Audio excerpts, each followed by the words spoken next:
A full list of meeting rules is displayed at the entrance of the council chambers. During the public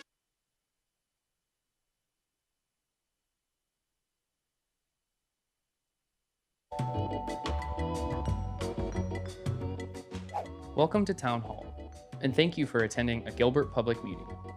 Here are a few things to know. The meeting will be held in the council chambers. Should additional seating be needed, you may watch from our lobby. If you would like to speak at today's meeting, you'll find both agendas and speaker cards at the front counter in the lobby. Our staff is here to assist you fill out the cards and find the corresponding agenda items. All speaker cards from the public must be submitted prior to the start of the meeting. The Town Council is committed to providing an environment where everyone's voice is heard during public meetings. In an effort to preserve order and decorum, here are a few rules and guidelines we ask everyone to follow during the meeting.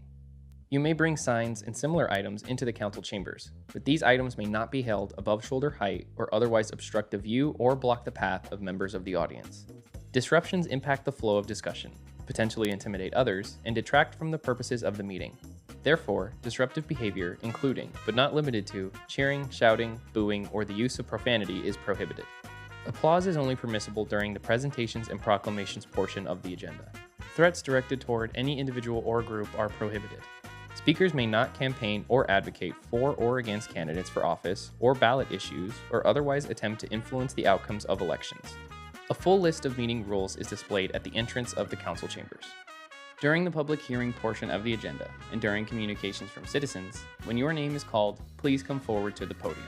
Then state your name, your town of residence, and begin speaking. Remarks shall be limited to 3 minutes. Citizens who are at the meeting and wish to donate their time to a single speaker must fill out an individual card and then combine their speaker cards. In such an event, one person from the group shall be designated to present their remarks, which shall be limited to 6 minutes. If one speaker is speaking on behalf of others who are present, the mayor or vice mayor shall read into the record the names of those whose time is combined. No person other than the individual speaking shall enter into the discussion. Officials on the dais may not respond to any questions or comments during communications from citizens. However, the council may ask questions during public hearing items. All comments and questions shall be directed through the mayor or presiding officer. Thank you again for attending a Gilbert Town meeting and for your participation in local government.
I'll go ahead and call to order the regular council meeting of May 6, 2025.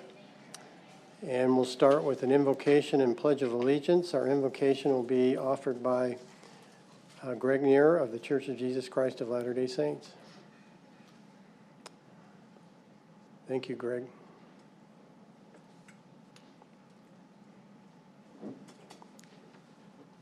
Push the red button, the button that's up there. There you go. There we go. Thank you.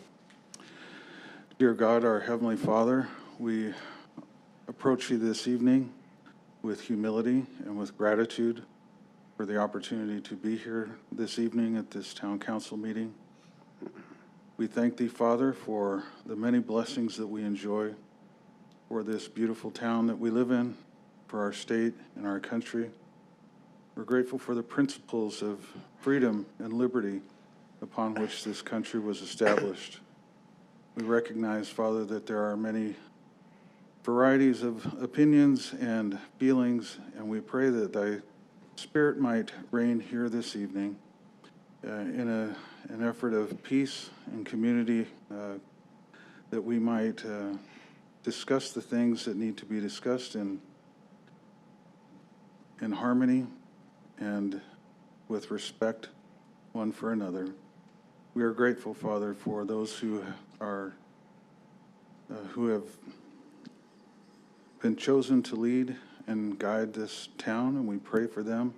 We pray that thou will bless them with guidance and direction and inspiration to do those things that will help each and every one of us to find joy and to prosper and to enjoy our community. We love thee, Father. We thank thee for all of our many blessings, and we dedicate this meeting unto thee. In the name of Jesus Christ, amen. Amen. Thank you. Our Pledge of Allegiance will be led by Councilmember Bongiovanni.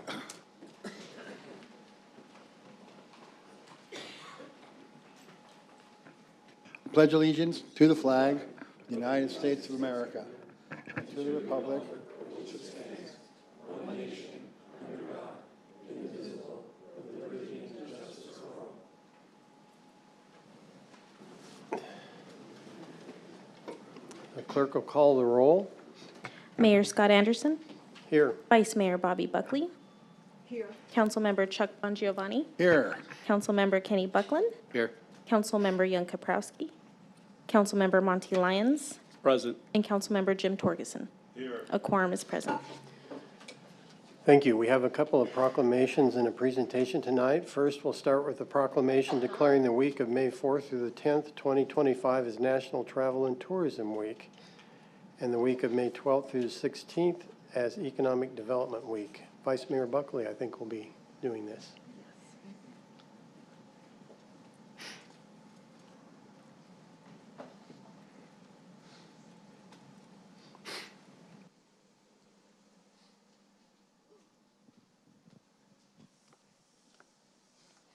Thank you. Thank you. Hi, everybody.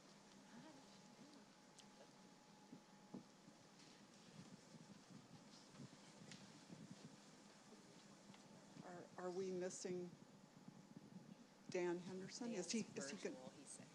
Oh, he is. Okay. All right. Well, So we are Glenn, missing him. you'll get to speak.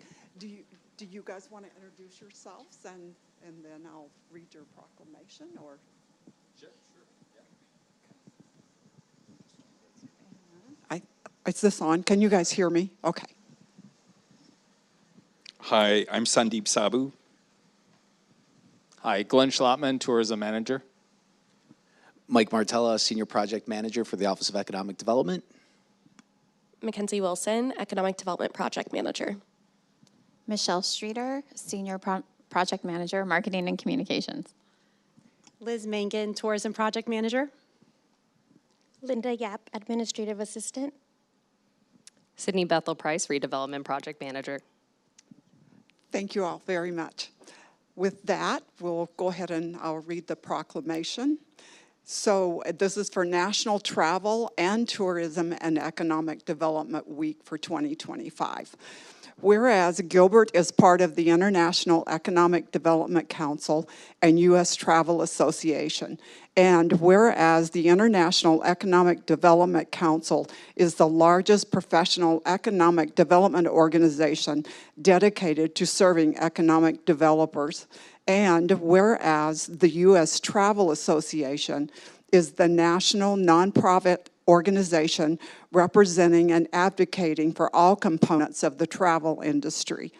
And whereas Gilbert was the first economic development organization in Arizona to be recognized by the International Economic Development Council as an accredited economic development organization. And whereas the Gilbert Office of Economic Development promotes economic well-being and quality of life for the community through a program of work focused on creating, retaining, and expanding jobs that facilitate growth, enhance wealth, and provide a stable tax base.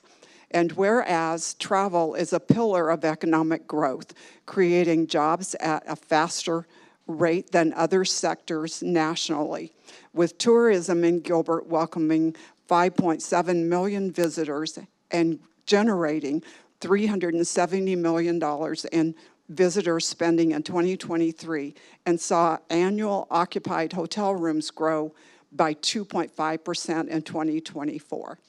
Now, therefore, I, Mayor Scott Anderson Vice Mayor Buckley, on behalf of Mayor Scott Anderson of the town of Gilbert, do hereby proclaim May 4th to the 10th, 2025 as National Travel and Tourism Week, and May 12th to the 16th, 2025 as Economic Development Week. And with that, thank you. Do you want to say something, Glenn? Do you have? No, are you got?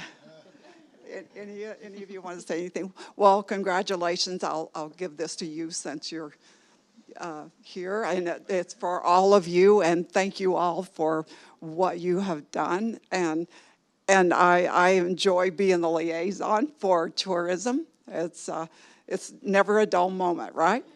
All right. Well, thank you all very much.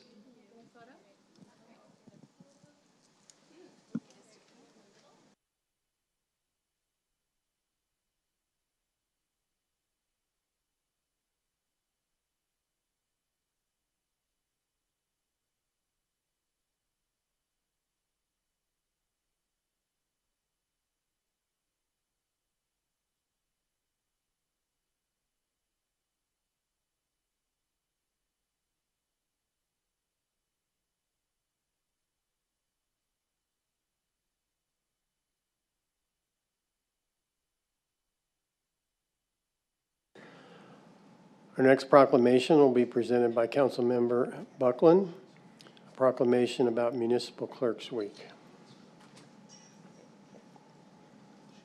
Thank you, Mayor. Chevalier, would you and your amazing staff come join me, please? I won't make you speak.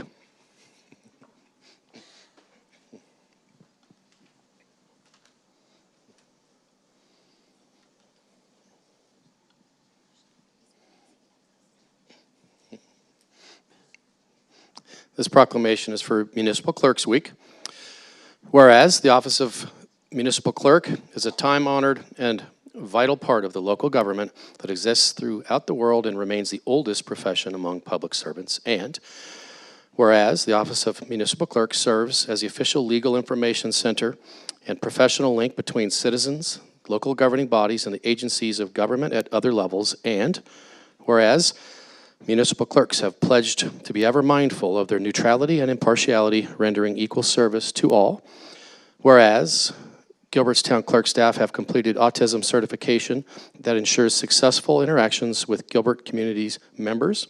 And whereas municipal clerks continually strive to improve the administration of affairs of the Office of Municipal Clerk through participation in education programs, seminars, workshops, and annual meetings of their state, provincial, county, and international professional organizations. And whereas it is appropriate that we recognize the accomplishments of the Gilbert's Town Clerk Office for their time and their efforts. And now, therefore, I, Kenny Buckland, council member, on behalf of Mayor Scott Anderson of the town of Gilbert, do hereby proclaim May 4th through May 10th, 2025 as Municipal Clerks Week. And I just want to say thank you on behalf of this council. You keep us straight. You do show impartiality and neutrality. Amazing team, making sure that we're always set up to do the right things the right way for the right reasons. So thank you all.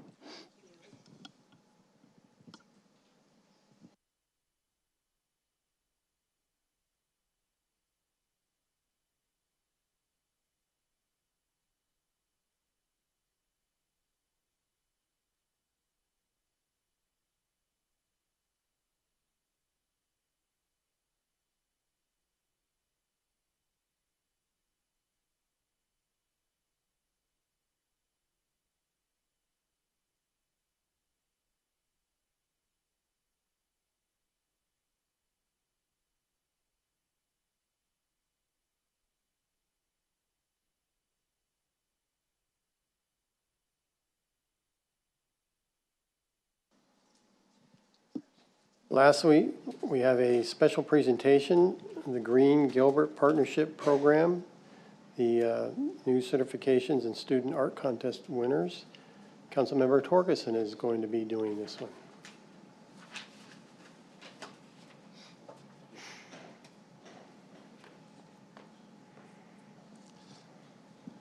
Well, since I'm admittedly very ill-equipped to speak about green, I am turning this over to Aaron because he is the point man and he gets it. Thank you, Jim. And thank you, council members, for having us today. We're very excited to be here. My name is Aaron. I work for the Environmental Compliance Office for the town of Gilbert. I also help oversee the Green Gilbert Partnership Program, which is a coordinated effort between us and 3 other divisions, our wastewater pretreatment, our solid waste and recycling, and our water conservation team. And what we do is we basically go to businesses around Gilbert and we certify them for doing all the things that we like to see from businesses, all those green practices, all those good initiatives, all those best management practices that we want to see all these businesses implement so that they are creating a positive impact on our environment. So today we have 3 new businesses and 1 recertification that has been recertified at an elevated level today. And I'll just highlight a little bit of them. Thank you. There's a little bit about who we are, sorry. First off is Live Northgate. Live Northgate, they are an elevated apartment community with an emphasis on maintaining a responsible and sustainable lifestyle. They practice many actions, including installing energy-efficient appliances and smart thermostats in all of their apartments. Their dedication to keeping their and their residents' environmental impact minimal is why we are excited to welcome them as new members into our program. Our next member, Soul Sports, is a locally owned specialty running and walking store based in the Valley. They're designed to help relieve people from the difficulties of the big box and online shopping that can be very difficult, especially when buying things like running shoes. They offer a more personal approach to those that are avid runners, joggers, power walker enthusiasts. And they have implemented several sustainability features within their business model, including a shoebox recycling program and several other steps. And it's because of these steps that we are excited again as well to have them in our program. Our next business, The Nook, is a quiet little daytime eatery located right on the corner of Queen Creek and Higley, where they serve up breakfast and lunch. They've been in business since 2013, and they've made it their mission to continue to give back to the community in any way they can. This includes sponsoring local teams, cleanups, other things like that. They implement all the best management practices that are expected of restaurants, which tend to have a little bit more of stuff that they got to worry about with food waste and all that other fun stuff. Oil disposal, and because they have done such a great job in everything that they do, we are honored and excited to certify them this period. And our last business is One Small Step, and they are actually the ones that are being recertified into the program. They are one of our earliest members that joined us when we first started over 5 years ago.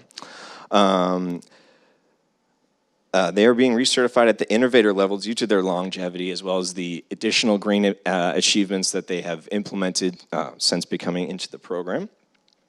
They are designed to be a clothing cabin, as well as offering many other services for those that are in need. Their entire business model is centered around ensuring nothing that enters the premises ends up in a landfill. So everything either gets reused, repurposed, or recycled. And they get everything from clothing, games, toys, stuffed animals. They all make sure it finds a home. So we're so excited to be able to recertify you guys at this elevated level, and we're so happy that you guys have been involved in the program for as long as you have. And next, we wanted to highlight our art contest winners. So one thing our program does every year is we set up a little art contest amongst all of the Gilbert schools, as well as the Higley School District, in the junior high and high school students. And any of them are able to enter this contest. All of the artwork gets submitted to us, and then we send it out to all the town leadership and management. They all vote on it, and then then our winners get announced.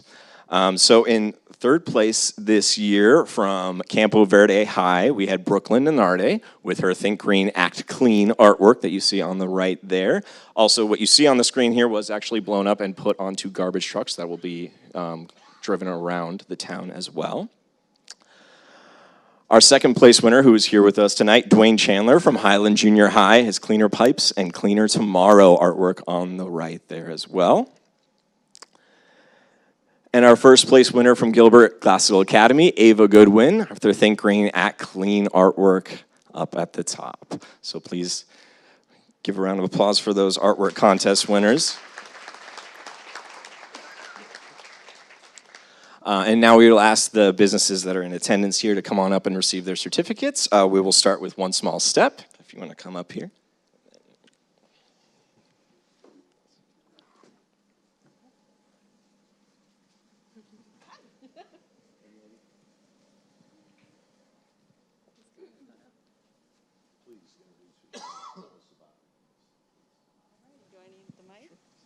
Thank you.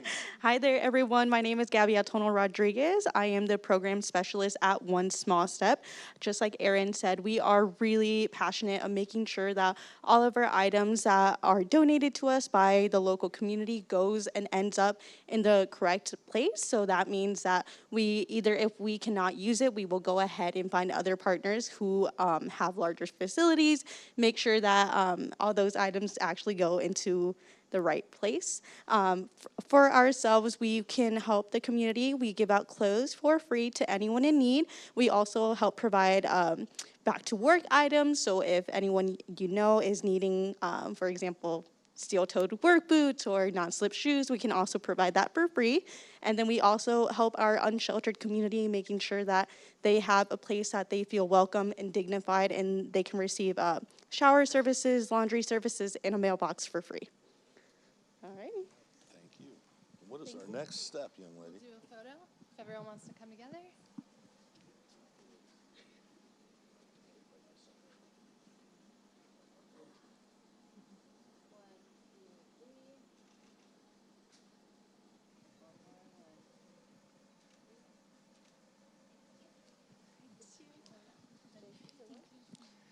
And then we'll ask Soul Sports, the representative Piper, come on up here.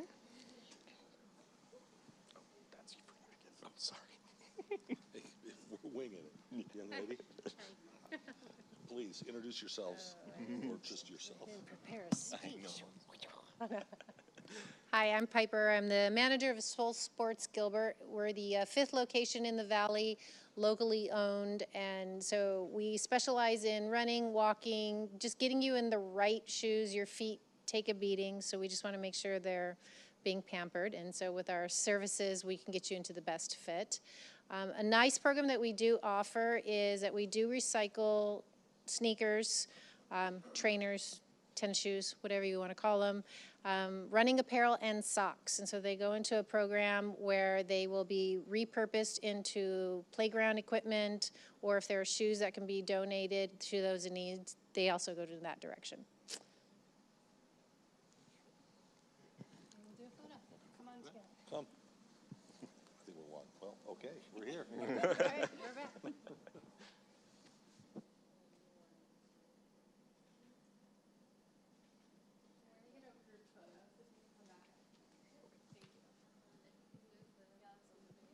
Let's get right where Scott is, so he has to move.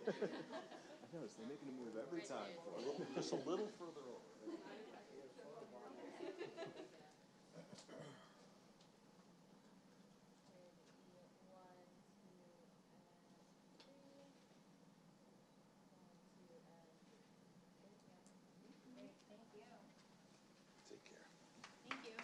We're done. We got the art contest winners. And then if we could just ask our art contest winners to come on up and get a photo up here as well. Dwayne and Ava, you are with us tonight, so if you could come on up.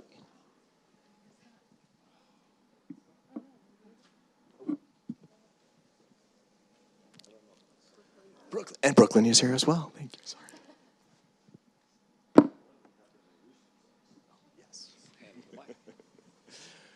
Just go ahead and introduce yourself. Okay, I'm Dwayne Chandler. I'm Brooklyn Lenarte. I'm Ava Goodwin. Yeah, why don't you guys get in the middle here?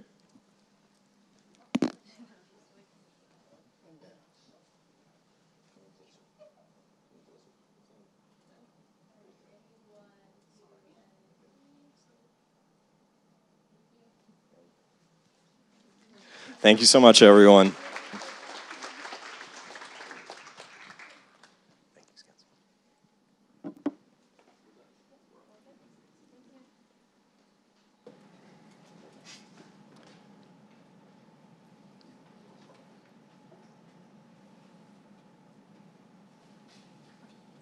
Thank you. We'll move on to the public hearing section. We have two items, 4 and 5. I do have a request to speak on 4, so we'll do that one separately, but item 5, there's been a request to postpone this until May 20th by the staff. I'll open the public hearing on item 5 and close the public hearing and entertain a motion from the council on continuance.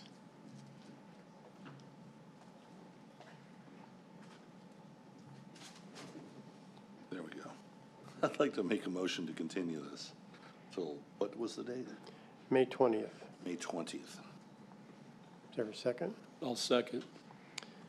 It's been moved by Councilmember Torgerson, seconded by Councilmember Lyons to postpone item 5 to May 20th. All in favor, please vote.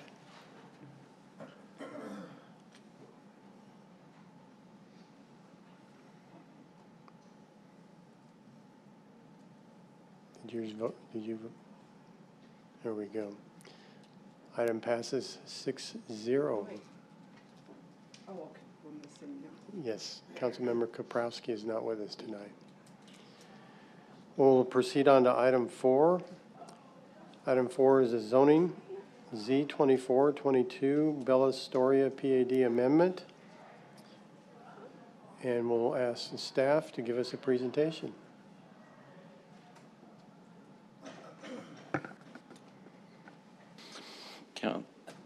Mayor Anderson, members of the council, good evening.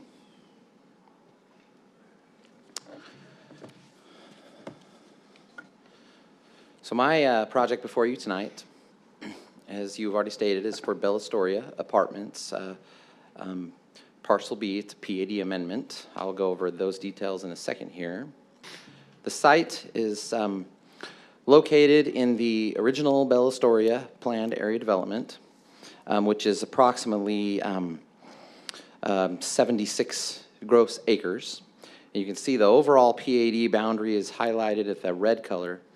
And the subject site tonight that I'm bringing before you is highlighted by yellow, and it's Parcel B, and it's only about 13 or so net acres, about 15, almost 16 gross acres. So the request, I don't need input, but the request tonight is to amend the existing development plan on Parcel B of the Bella Storia PAD to accommodate a new redesigned apartment development with 367 units. The proposed PAD amendment is to reconfigure the whole entire site, and I will show you how the applicant is proposing to do that. First of all, I will show you the existing overall development plan. This was approved in October of 2023 as part of the overall Bella Storia planned area development. a little over 70 acres in size, the whole thing. And about 60 or so acres, as you can see on the screen, is residential. The overall density for the whole entire project is about 11.5 dwelling units per acre. There's there was originally approved 2 multifamily apartment complexes, about 628 units between 2 of them and about 30 acres total. 32 acres is single family at 226 lots, which you saw the single family portion, which is in that northwest corner. You saw that come before you, I believe about 7 or 8 months ago for approval, for a PAD amendment as well to tweak a few things. And then there's a 16-acre commercial corner at the hard corner of Power and Williamsfield. So you can see the parcel B, which is at that northeast corner of of Williamsfield Road and De La Torre Boulevard, is the subject site. And you can see, just take a mental note of how that is designed, a pretty standard apartment complex. And then here's the new overall development plan, but I'm going to show you the next plan, which shows the site in more detail and with more context. So if you took that mental note of that previous design, this design is quite a bit different. This is a brand new developer that has come forward that wants to change the design. And since the design is not in substantial conformance with the original design that was approved in October 2023, it required them to come back before you to amend it. They are proposing 367 units, where the old one was a little over 300 units. I didn't write that down on the slide, but so a few more units, about 23 dwelling units per acre, which is just a little bit more than the old one. It was about 21 dwelling units per acre. There's 9 total buildings. The building up front, building number 1, is portions of it are 4-story, and then portions of it are 3-story. It's kind of mixed, how the roof lines work and things like that. But that building will be right up along Williamsfield Road, just like the old one. You can see there's a big courtyard that kind of opens up to Williamsfield Road that you can see into the amenities from Williamsfield Road, which is a really big feature for the applicant and something that is attractive to not only the developer but to the town. And then there's a smaller amenity area that's going to be to the west side that it's not labeled. You can't see it. It's that other really big inlet. And then buildings 2 and 3 on the east side of the project, next to a big open space area, are 3-story buildings. And then there's 6 2-story buildings in the back that are much smaller. They only have 2 units apiece. And then in the center of the site, kind of buffered by all of the buildings, is a parking garage. It has over 200 parking spaces. And then you also have some surface parking. So in total, about 600 or so, 607 parking spaces. Here is the prettier design for you, wanted to show you. You can kind of see it in a little more context. Buildings close to the street, close to Williamsfield Road, similar to the old design. But in this design, there's a parking garage.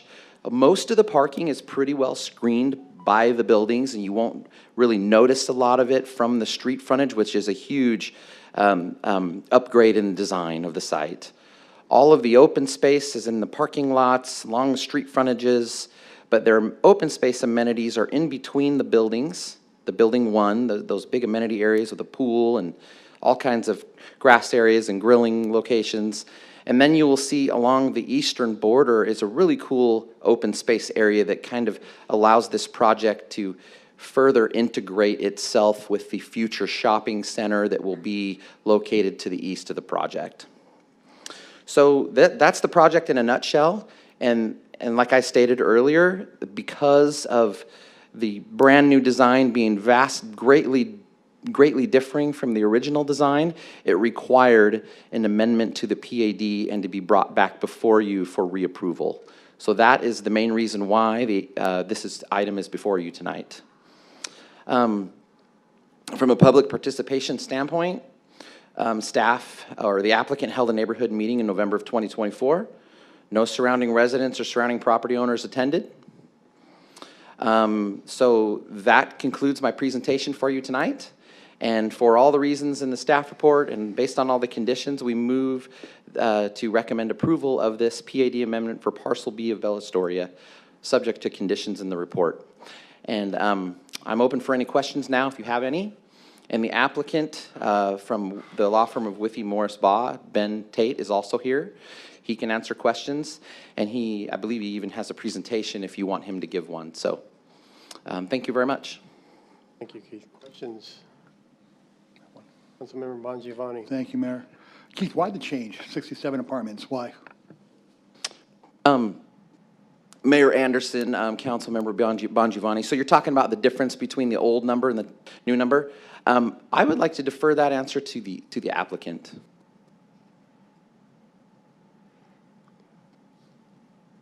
Any other questions of staff? Vice Mayor.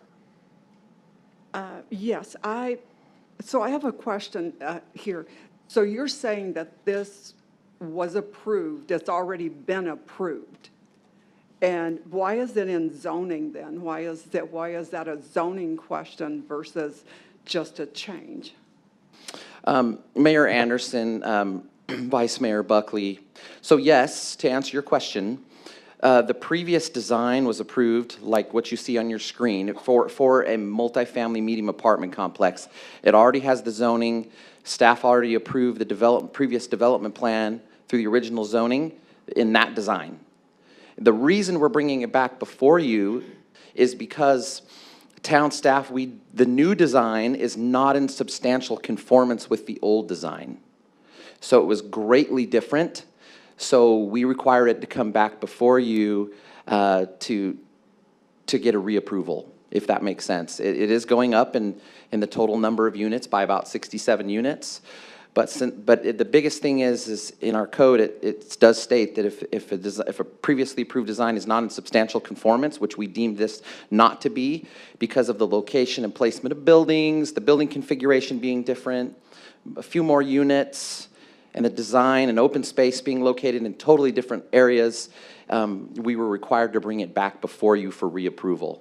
I hope I'm answering that question correctly. But that is the reason why it's coming back before you, because it wasn't in substantial conformance with the original approval, even though it has the same exact zoning.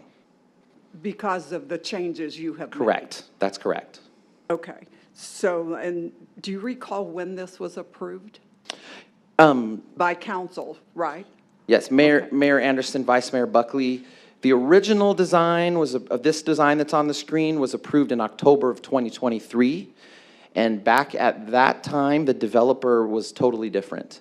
And now a new developer has come in and wants to change it to fit more of their business model and the design that they want versus having to use the old design.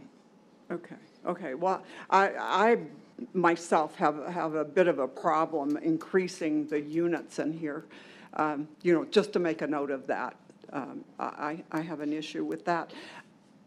But so the zoning is where I'm having an issue. You're saying, and I want to make sure I'm clear on this, we're not changing any zoning, we're just bringing the zoning into conformance, correct? Mayor Anderson, Vice Mayor Buckley, correct. We're not changing the zoning. The zoning will stay multifamily medium. The only difference is they're changing the design of the site, which was established and approved by you as a council in October of 2023. But the zoning stays the same. Well, it wasn't by me, but... Or by the previous council. Yes. Excuse me. But, okay. All right. Well, thank you very much. You've answered those questions. And may I add really quick, though, as well, just to kind of add a little bit to it. We are currently reviewing a design review application for this. It's a concurrent review. And per staff's review, we deem this to be a more superior design than the previous design. I mean, it's got more landscaping, more open space. The parking is highly buffered and screened by a lot of the buildings, so you won't see it as much as you drive down Williamsfield Road and along Della Torre Boulevard. There's a parking garage, so they can have a little bit more room and space to add things like landscaping and provide a more enhanced design. Okay. Where, just one more question. Where are they adding the extra units? It's like another 63 units, maybe? Mayor Anderson, Vice Mayor Buckley. So this building 1, the bigger building, is a little bit taller. It's about 4 stories. So I think they're adding a few units there. There's a portion of it that's 4 stories, and a portion of the building is 3 stories. It kind of varies. So I think they're adding a few more units there. And then also the units in the back, those 2-story buildings that you see along there's one along Haskell Street, or not Haskell, excuse me, De La Torre Boulevard to the west. And then there's also some 2-story buildings along Haskell Street to the north, which is actually a better transition too from the single-story home, the single-family homes to the north.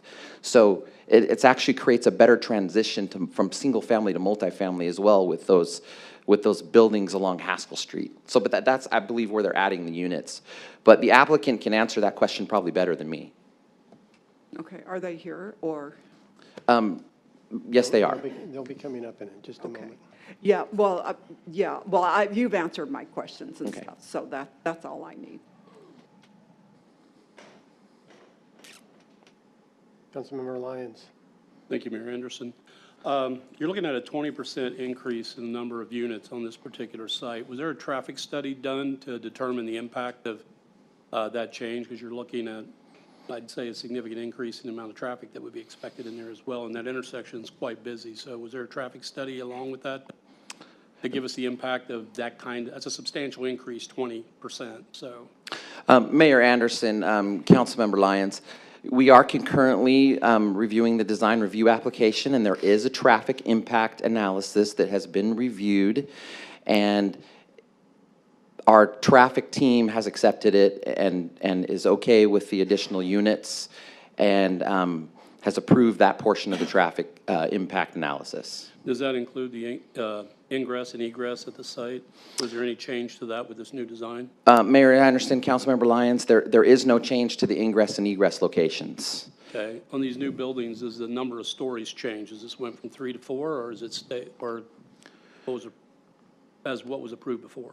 Councilmember Lyons, it's basically the same. The other ones, there was a 4-story component to those ones as well, but they had more parking spaces that weren't in a parking garage like this one has, so they didn't have enough room to spread out the distribution of the units. So they did have 4-story buildings. So the 3 new and 4-story design has buildings. more than the last design? Councilmember Lyons, the new design has a few more buildings, yes. 4-story building? They have one 4-story building. See building number 3, if I point over here, building number 3, the building is kind of a partial 3 and 4-story building. There's portions of it that are 4 stories and portions of it that are 3 stories. But it's not a straight up 4-story building. It's kind of mixed. Okay, so this is all wood construction though, correct? Councilmember Lyons, I believe that is correct. Okay, thank you. More question.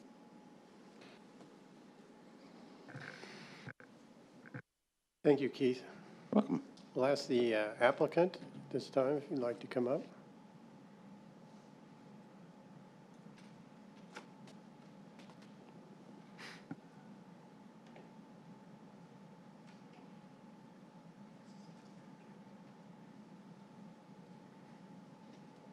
Thank you.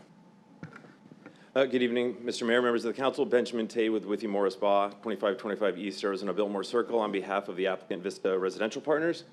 I have a presentation I'd like to give as well, but I think there's some more context here that's really important for why we are back in front of council on a case that was, as you pointed out, Vice Mayor, approved fairly recently through the zoning process. And it's because when you have a PAD, the Planned Area Development, sets the development standards. So it sets your lot coverage, your height, your density, all of these things. Those are ultimately the zoning standards that dictate sort of the envelope of development for any particular project.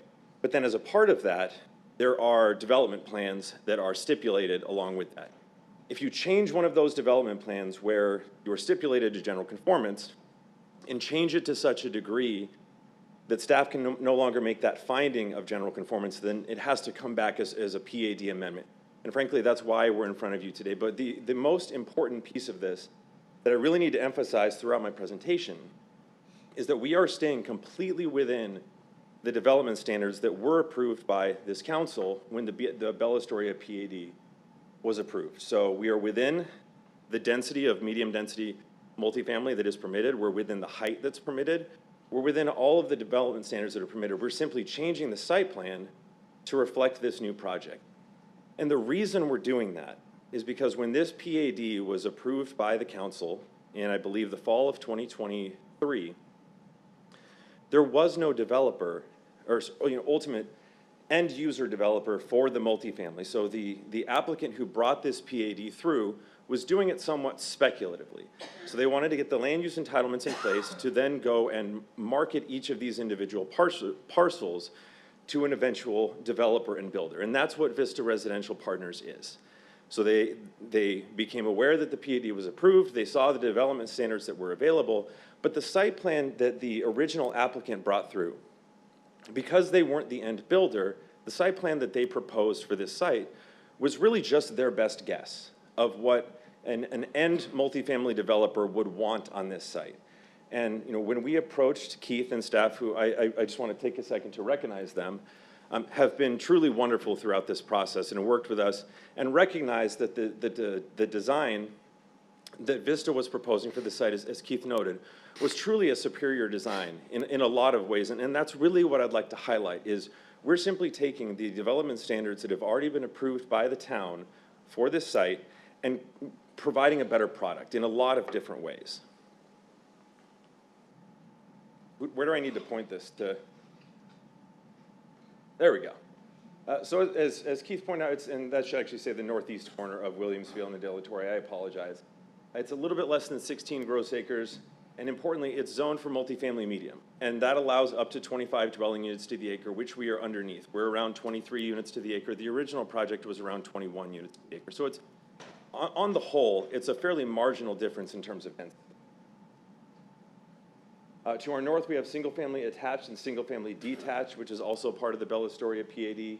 To our east is the general commercial portion, so the retail and commercial portion of the development. To our south, general office and commercial. And then to our west, some multifamily and some single-family detached. So yes, it was originally approved in October 2023, so about 18 months ago, give or take. So this just gives you a sense of what that original site plan looked like. This is a little bit more rendered version than the one that staff had in their presentation, but I do want to, as Keith pointed out, just kind of draw your attention to the way that the original site plan was laid out. And to, I believe it was Councilmember Lyons' question earlier, all of the buildings in the original plan were 4 stories. And we're just kind of circumnavigated the perimeter of the project with just surface parking in the middle. And one of the most important things that we've done in this redesign is take some of that surface parking and turn it into just a 2-level structure, which allows us to have more open space. It allows us to actually, be a little bit more creative with the building design because we don't have to have just a massive surface parking field in the middle of the project.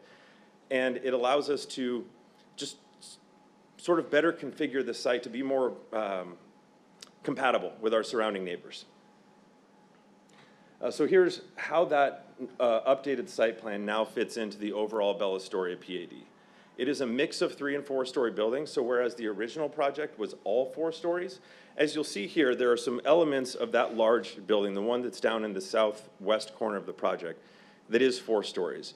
But that's the only portion of all of our buildings that is actually 4 stories. So on the whole, we've actually reduced the height of this project and only kept a single building and only part of it 4 stories, whereas the rest of it is either 3 stories or shorter.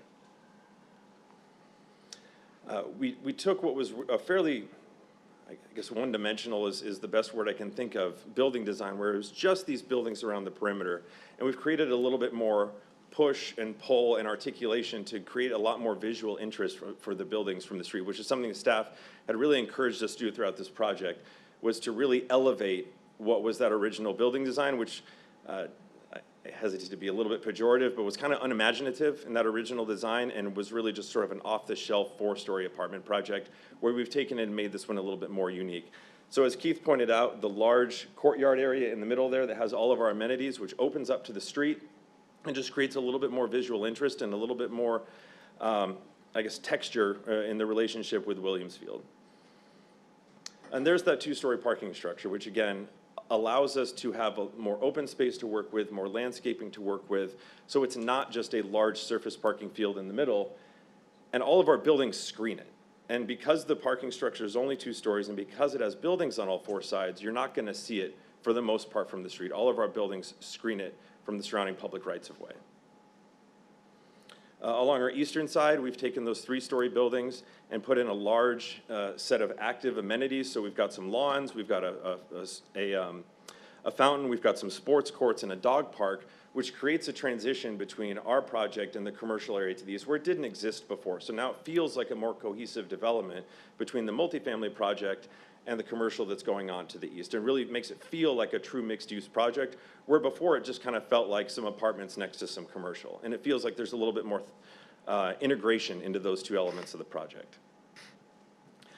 This is probably what I would consider the most important piece of the project from a compatibility standpoint. So where in the original project, there was a 4-story multifamily building on this north part of the site adjacent to Haskell Street, we've put in a series of 2-story, 2-unit condo townhome style residences. And that's really important because on the north side of Haskell is single family. And before, where you would have had a 4-story apartment building looking down into that neighborhood and looking down into people's backyards, we've created a more appropriate and a more compatible transition with single family by putting 2-story townhome style units along that streetscape there, which is just it's a better condition for what will be the single family neighbors to the north. In this new version of the project, we've got 42.8% open space, which is an increase over the site plan that you have from the original approved version. That's just a better look at those elevations so you can see how that height does sort of waver throughout the project and goes between 3 and 4 stories along the public streets. And then as you go back towards Haskell, you've got the 2-story units on the back side there. And this gives you a little bit better sense of what those condo-style units look like. So all we are simply asking for today is to switch out what was the original approved site plan with the site plan you now have in front of you today, staying within all of the development standards that are permitted within the Bella Storia PAD. We've got less surface parking, we've got more open space, we've got a more engaging and more elevated building design, better transitions between both the commercial and to the east and the single family to the north, and a greater diversity of building and unit types. As Keith noted, staff is recommending approval of this project, and I think it was Councilmember Lyons, to go back to your question about the traffic impact analysis. Yes, we did have Southwest Traffic Engineering do a traffic impact study on this. There is obviously a marginal increase in traffic as a result of the additional units, but it is such a marginal number that it doesn't necessitate any additional street improvements, such as additional signalization, additional medians. Upon review by the town's traffic engineering department, they are also not recommending any additional traffic mitigation as a result of this marginal increase, and have approved our traffic study. And with that, I would be happy to answer any questions the council may have. Thank you. Questions? Yes, Councilmember Buckland. Thank you, Mayor. In regard to the parking, the previous plans, I know it was speculative, but what, do you know the number of parking spaces and the different, you figure you've gone up 63 apartments, what's the change in parking spaces? I would have to look. I don't have that number off the top of my head. We are obviously staying within whatever the town would require us to have in terms of parking, and I believe we're actually slightly over-parked to that degree, just to make sure that we have enough parking spaces both for the residents and their guests, so that we don't have anybody parking out on the streets or anything along those lines. It's always in our interest that we have enough parking. I don't have that number off the top of my head, what the delta is. Okay. And looking at it, I didn't feel like there was enough previously. I think just comments. I don't like the idea of adding 63 apartments. Understanding, and I don't like the idea of approvals based on really imagination, speculation of the past, but it is what it is. That was the process. I do agree with staff that aesthetically this looks more like Gilbert than apartments backing up to single-family homes. So I do think there's a better transition there to help keep those single-family home values up. And I do think the parking structure is an added benefit. I'd like to see the numbers, but it looks to me like it's going to do more to keep off the street parking and areas where they shouldn't be. So I'm satisfied. Councilmember Bongiovanni. Mine was first. Councilmember Lyons. Okay. Okay. Talk to me about the developer. How long has the developer been in business? I would defer to Keith for that question. I think Vista is relatively new to the Phoenix market, but I believe they've developed somewhere north of 22,000 units around the country and manage a portfolio that is in the billions. Okay. How long does the developer usually hold on to the properties? That's a Keith question. Or, sorry. Depends on the asset. Tristan. We're going to see it through. Could we have you come up and introduce yourself? So Tristan Charlesworth is the developer's representative. Okay, thank you. My name's Tristan Charlesworth. I'm the local partner and managing director for Vista Residential Partners here in Phoenix. To answer the first question, Vista Residential has been around since 2000. I have been doing this in Phoenix for the last 10 years. This will be my 9th project in the Phoenix metro area.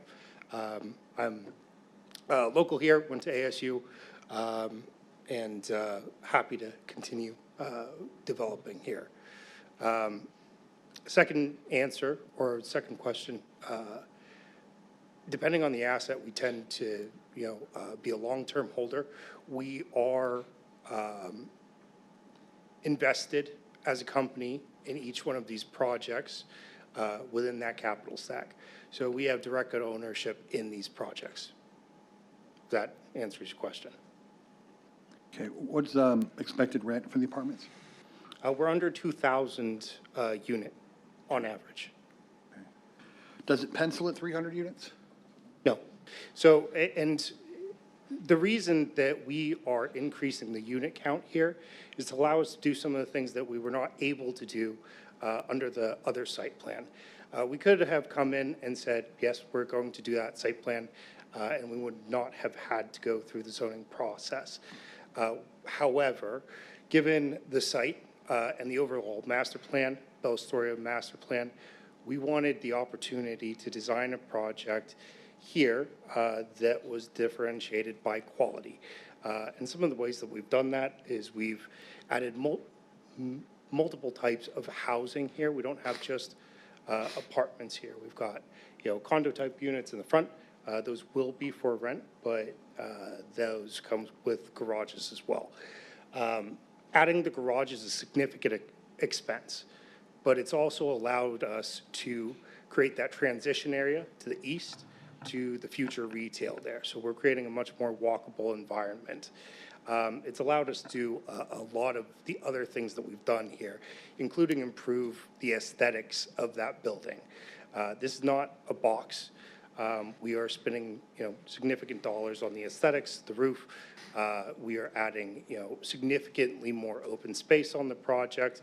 And we've put a lot of thought into this. We've worked directly with the new home company who has, now broken ground on the master development and is building to the north of us.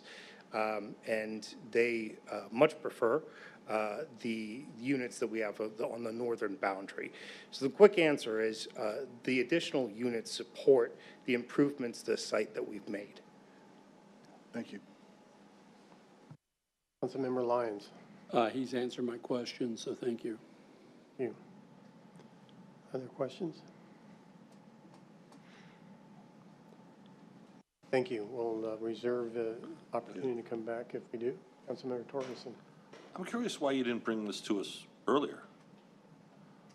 And we haven't met with you. We haven't heard from you. This is where we're seeing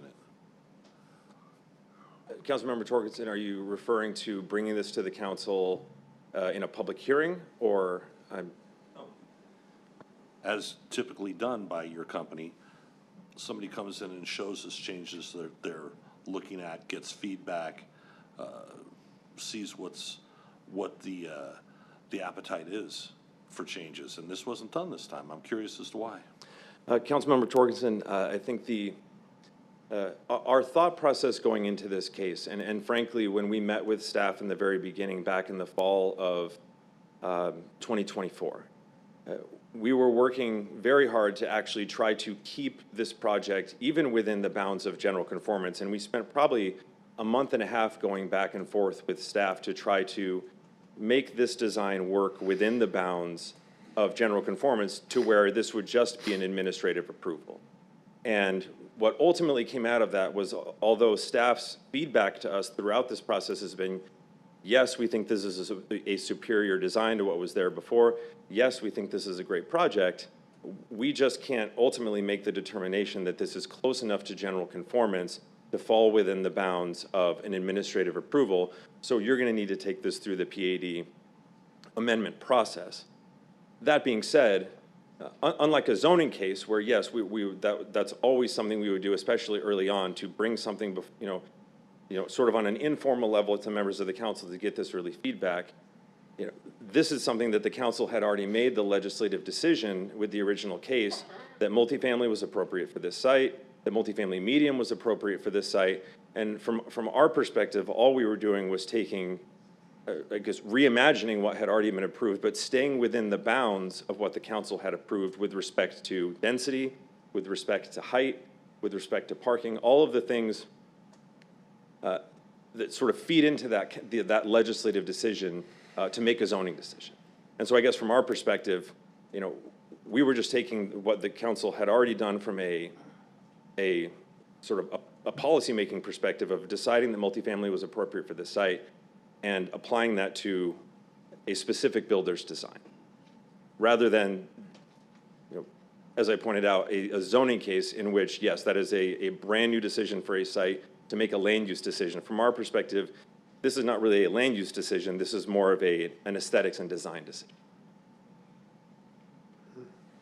Thank you for not really answering my question. It's substantially out of conformance.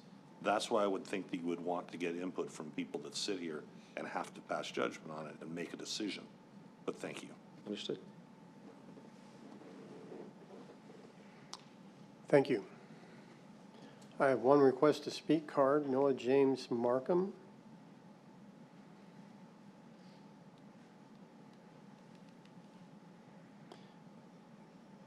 Give us your name and place of residence. Aloha, Mr. Mayor and Miss Vice Mayor. My name is Noah James, and to the rest of the committee. My name is Noah James Markham. I'm a resident of Tempe. And I'm here to speak on item number 4. I am a no for now on this bill because I hope that you take into great consideration with your votes. But I would love to see homes and apartments built up in Gilbert, but I have a problem right now in Gilbert. We need to think about Section 8 apartments in Gilbert and where we can have more of these in Gilbert. So my vote would change to yes if Gilbert considers Section 8. Mahalo and thank you for your time. Thank you, Noah. Thank you. It's the only card that I have. I'll close the public hearing and bring it back to the council for discussion and or a motion.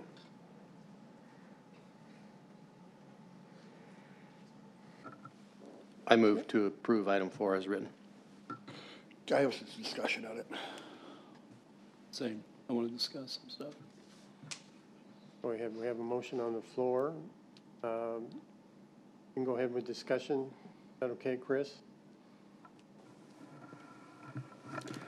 Mayor Anderson, yes, that's fine to have that Okay. discussion, and then we can, Councilmember Buckland could remake the motion and see if there's a second at that point. Thank you. Councilmember Bongiovanni. Did again. Here's my general concern. A 20% increase. And I know there's been a different developer, but we already approved it at 300. And I would hate to have a precedent set that we can come back and ask for more apartments.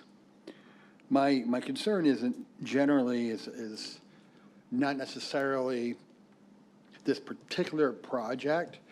My concern is right now our economy is unstable and unpredictable, and I'm more concerned about unfinished projects being abandoned if the economy continues the way it does. That's why I asked how long they usually hold on to a project for. A lot of times, developers build these and then sell them right away. I'm not saying that's the case in this situation, but I'm just concerned about the speed of increasing a lot of these projects, especially right now with the economy the way it is. And I just don't like, I agree with Councilman Torgerson, I just don't like the idea of not approaching us prior to discuss these projects, to discuss this specific project. To me, as a council member, that just says I'm very confident that we're going to get this passed without discussing any kind of feedback with us to begin with. And your firm does that quite a bit. So I agree with Councilman Torgerson. I'm just concerned of why it wasn't done this time. And it is a 20% increase. Well, those are my concerns. Councilmember Lyons. I would like to just concur with what Councilman Bongiovanni said. The 20% increase takes me back a bit, and my real concern with the increase and why I asked about the traffic study, I have a real concern about our infrastructure and some of the things that we've done, and you putting that many more cars on the road, and we've already got some challenges with infrastructure that we just had to raise, sewer rates on to do repairs. Our roads are going to wear out earlier with the amount of traffic that we're putting on them. I don't think they were designed for that personally. So I have an issue with the change without being able to look at it ahead of time and study it. I know there's traffic studies that say to be done, but the devil's in the details, and I would want to see that ahead of time before I would be comfortable with this. And the other thing is a matter of policy moving forward. I don't want to see another project brought in and brought before this council that's speculative in its nature at the beginning. I want to know that ahead of time. That puts us in a very bad position, and I don't appreciate being put in that kind of position. So, and our community needs to know definitively what's going to be done. And as a matter on the other things, I do appreciate with the design that they're dropping the 2 or 3 story design. I'm uncomfortable with the 4-story designs from a fire perspective, and it's something that I would like to look at moving forward for the safety of our firefighters and the long-term maintainability of the building. So that's my end of my comments on that.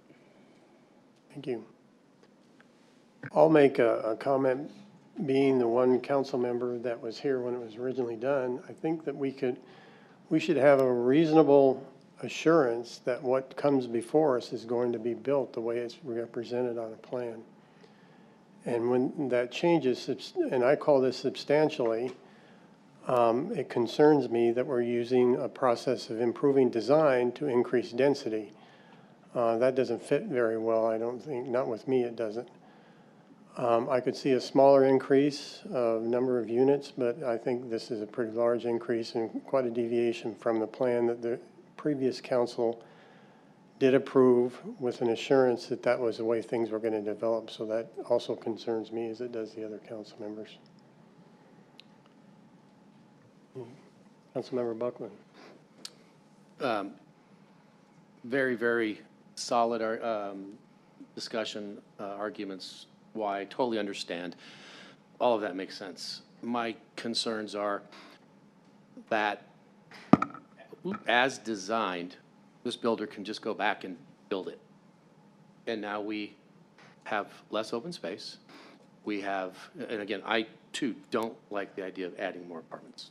I would love it, you know, be able to keep it the same. But I do like the improvement in parking through the garage. I like the open space, and I really like that transition. I'm concerned that they're going to go back and they're just going to build it, and they can. It fits in the zoning for the number of apartments that they're putting in, whether I like that or not. It does fit, so that is acceptable by zoning.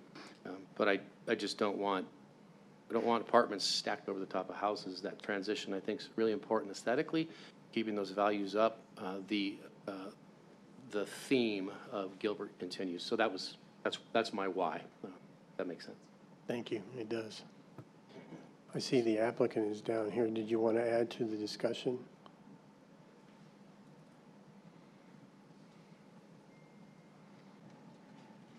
Mr. Mayor, members of council. So,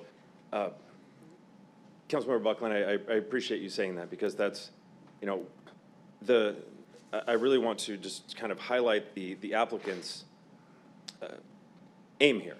You know, as you've pointed out, you know, there is the ability to just move forward with the 300-ish unit project. The reason that we've gone through the time and expense of redesigning this is that we think that there's a better way, both in terms of the quality of the design, the quality of the transition between this development and the single family to the north, the commercial to the east, that there's an opportunity to actually invest more money and invest more thought and invest more time in a superior project. And that's frankly what this application is about. This is a more expensive project to build by a fairly considerable margin, and that's really the impetus behind the additional units. It's these additional 67-ish units that subsidize the more expensive materials, the more expensive design, the more, you know, complicated build that this is going to be. This is a 9-figure construction project in the form that we have in front of the council.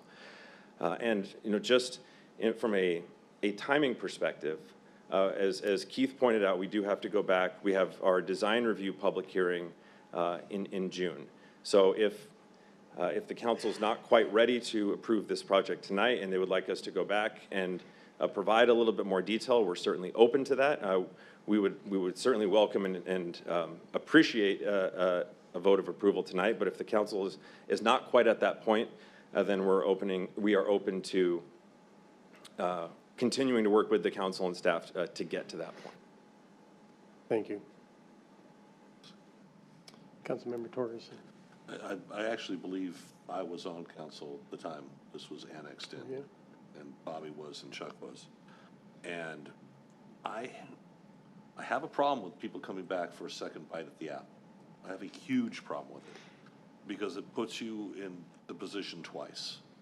And while I can recognize there are property rights that should be honored in some ways, there's also was a planned area development that had offsets, reasons to approve this way, and was presented in a particular way. It is substantially out of conformance with what was approved. I recognize that it may be a superior build by the drawings we saw. Fantastic. It looks better. Is it going to change again? Is it going to change again? Between now and June, are you going to tell me that it's not going to change again? Councilmember Torgerson, in order for that to occur, if we were going to change it to such a substantial degree again, we would have to be back in front of this council with another PAD amendment. But you don't when you dumb it down. Because I've seen things come forward and they look so spectacular. And then it's still within conformance, but we're offering this instead of that. And it's still the 367 units. And I'm not comfortable with a rolling disclosure of how this is developing. I don't like it. I'm not happy with the way this is played out at all. I can see that it's apparently going to be a nicer build with 20% more apartments and a 9-figure build, which is fantastic. But I'm very uncomfortable with rolling disclosure, changing things. We do this, and then it dumbs back down. We're gonna see some things come forward, probably beyond this, that'll do the same thing, where it's, hey, this is, 5-star, okay, well, now it's 4-star, now it's 3-star, but we're building it. And I feel I stepped pretty far forward in approving the annex and the PAD, and now I'm feeling like I was not, it's not being honored. Thank you. I'd like to hear some comments from the rest of the council about what the applicant's suggesting. I would be interested in having further discussions, having it postponed to have further discussions with them to understand how design equals higher density. I'm not there yet. That's where I was at.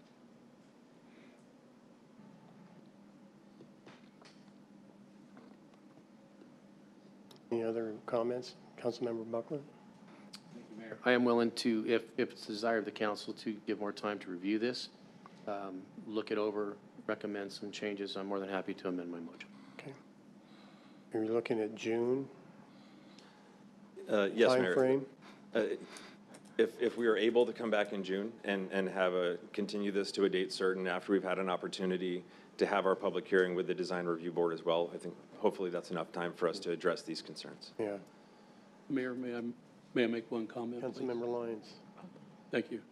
Just, like I said, my biggest concern about this is we increase the number of units by 20%.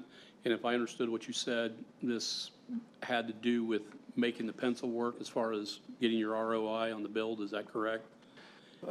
Councilmember Lyons, it really comes down to let me put it this way. The current iteration of the project, if we were to just move forward with the site plan that's currently approved in the PAD today, that project pencils too. But it's really this difference in design and quality that we're seeking to do, just because that's what Vista is really interested in, is providing an elevated project. But based on the way the original one was designed, there's only so much you can do with that site plan and have the real elevated look and feel that I think Gilbert's looking for. So both projects ultimately are pencil out and are profitable, but we think it's a better design ultimately for the residents, for the people around Bella Storia, for the town of Gilbert, with what we're proposing. And so it really just comes down to a question of the design, which again is the purpose of the application. Okay. Understood. We're looking at a meeting in June. What are the dates, Chevelle? Yep, Mayor Anderson, members of council, there's 2 meetings, June 10th and then June 24th. What would be enough time for you to be able to meet with us? Mayor, members of council, I think just in terms of timing, and I'll have to defer to Keith, the date of our DRB hearing? Because I think it only makes sense for us to come back after DRB has had a chance to review it as well. Mayor Anderson, members of the council, just wanted to reiterate, we were hoping to take it to a design review board hearing in June, but it's not officially scheduled. And town staff, we will not bring it to a design review board hearing until the council makes a decision on on this PAD amendment. We'll wait till July or August. We'll push it back until you make a decision on this PAD amendment. Okay. I'll look to the council for action on this. Councilmember Torgerson. There's one thing I don't want you to do with me in a meeting. Don't try to convince me that this is for Gilbert and you're doing all this wonderful, it's only for us. It's 20% more units. You're in business. You're representing business people. It's for profit. Don't blow sunshine at me. I want to hear real things. I want to understand why this is good for the people of Gilbert, because it's obviously good for your client. But don't pretend that it's just to make us all happy that we're going to spend $100 million, because that's not what it is. So I am going to propose that we put this off until June 10th, so we can all have a discussion about it. Got a couple other people would like to make comments. Vice Mayor?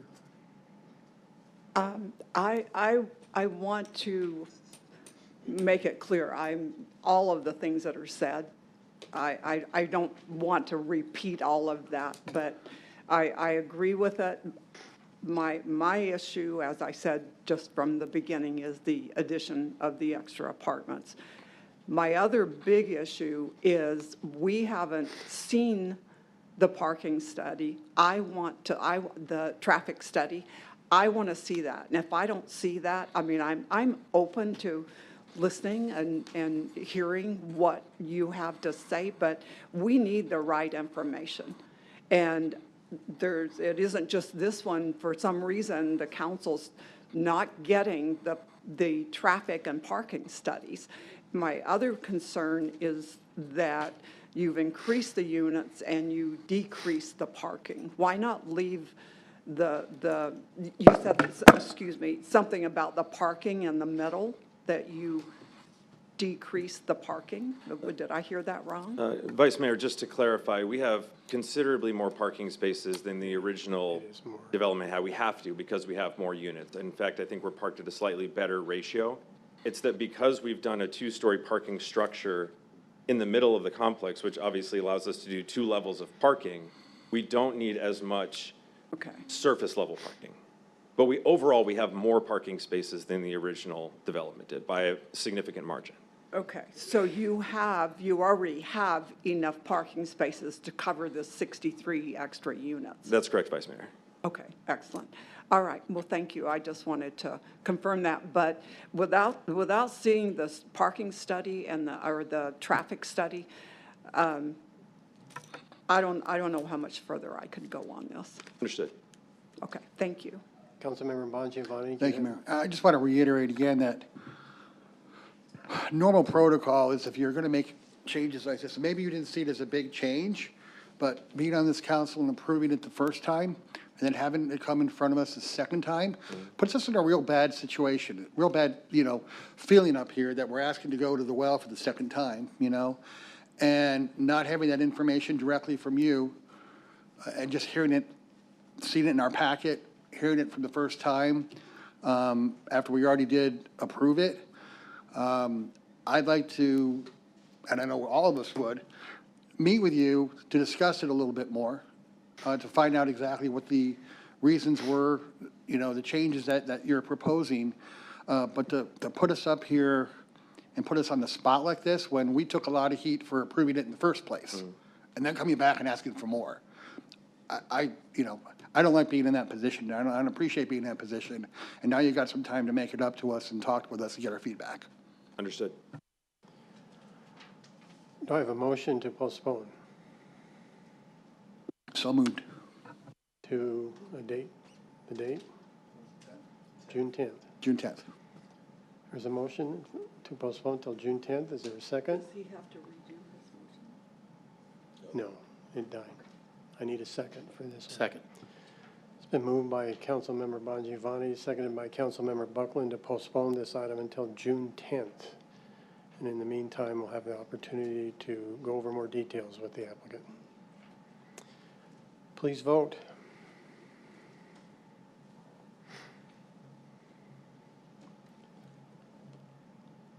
Motion carries 6-0. Thank you. Thank you, Council. We look forward to speaking with you.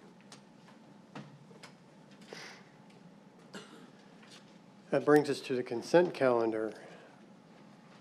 Vice Mayor, and I believe that we will be adding an item to this by Councilmember Bongiovanni.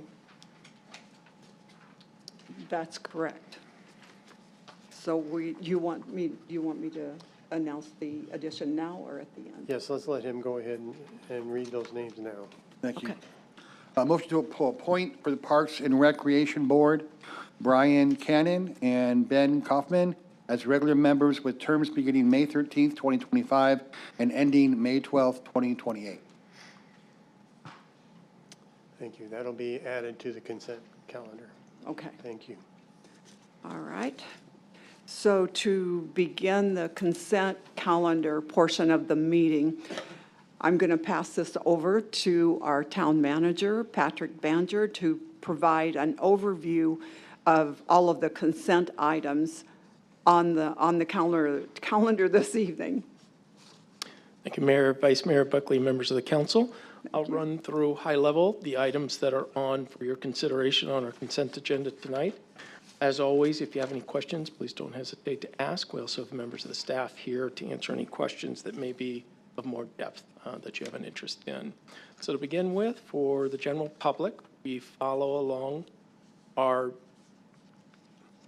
might follow along, there we go, our 3 areas of focus with strong economy, prosperous community, and exceptional built environment. And I'll run through the items along those lines tonight and highlight where they fall on the agenda.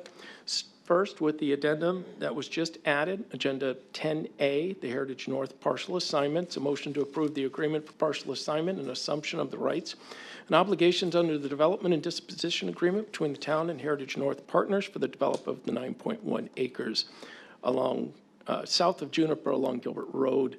Simply, this is the large Heritage North project that we have been working on for quite some time. This is the final step for them to get the first phases of that going. So we should see construction moving soon. You recently saw the demolition of the old Burger King site that was there. Next, agenda item number 20, authorization for the application and acceptance of Prop 302 grant funds from the Arizona Department of Revenue and Arizona Office of Tourism. These are dollars that are afforded to the town. It's approximately $230,000 of grant contingency general funds you're being asked for, and it will be reimbursed with the acceptance of the grant. We use these to enhance tourism efforts here in the town and draw tourists to our community. Agenda item number 10, the Voya Benefits Contract. It's a motion to approve the Voya Benefits Company LLC contract. They administer our health savings account and our flexible spending account on behalf of the town for our workforce. Agenda item number 21, CDBG Grant Consolidated Plan and 2025-2026 Action Plan. This is a motion to approve the CDBG Block Grant Consolidated Plan and the Annual Action Plan for the upcoming fiscal year, and to submit each to the U.S. Department of Housing and Urban Development as required for recipients of federal CDBG funding. Plans provide the town with a strategic approach to address the needs of the community and were developed with the input of many town and county stakeholder groups. Town is anticipated to receive about $5.5 million from CDBG and $1.5 million from home funds over the next 5 years. Public Works Advisory Board, agenda item number 22. It's a motion to remove a member of the Public Works Advisory Board under the code provision of meeting attendance requirements. Agenda item 19, IGA with the town of Queen Creek for potable water solutions. This falls under exceptional built environment. It's an IGA between Gilbert and the town of Queen Creek that provides Gilbert's potable water system with redundancy measures and addresses potential operational and water delivery problems which could arise due to surface water shortages. The agreement addresses operational flexibility, long-term portfolio sustainability, and water conservation and efficiency efforts. There are no immediate costs tied to this, but in the fiscal 27 budget, which will be the following fiscal year from the one that we're considering right now, there will be projects tied to this, and those projects' funding source will be rate supported from the water fund itself. An amendment to the IGAs with the Arizona Department of Transportation. This is agenda items number 7 and 8. It's amendments to our Department of Transportation funding through the FHA administration for the procurement of automatic traffic signal performance software and the procurement and installation of 63 new advanced detection video camera systems and 30 CCTV cameras. And it will enhance the safety of our roadways, also helping with traffic congestion and helping to mitigate that. Agenda item number 11, engineering design services for stormwater rehab projects.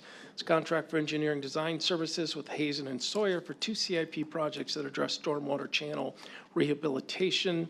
It's approximately $191,000, and it is paid for from the rates through the Environmental Compliance Replacement Fund.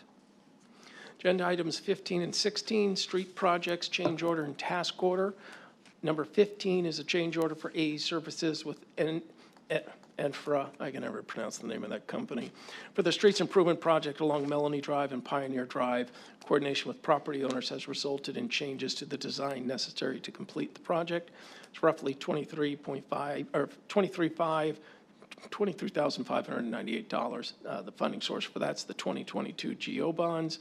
Item number 16, the task order with Talus Construction for the design and construction of the streets improvements project at Appleby Road, $1.4 million. That is from the roadway maintenance fund, and that is supported by our vehicle license tax.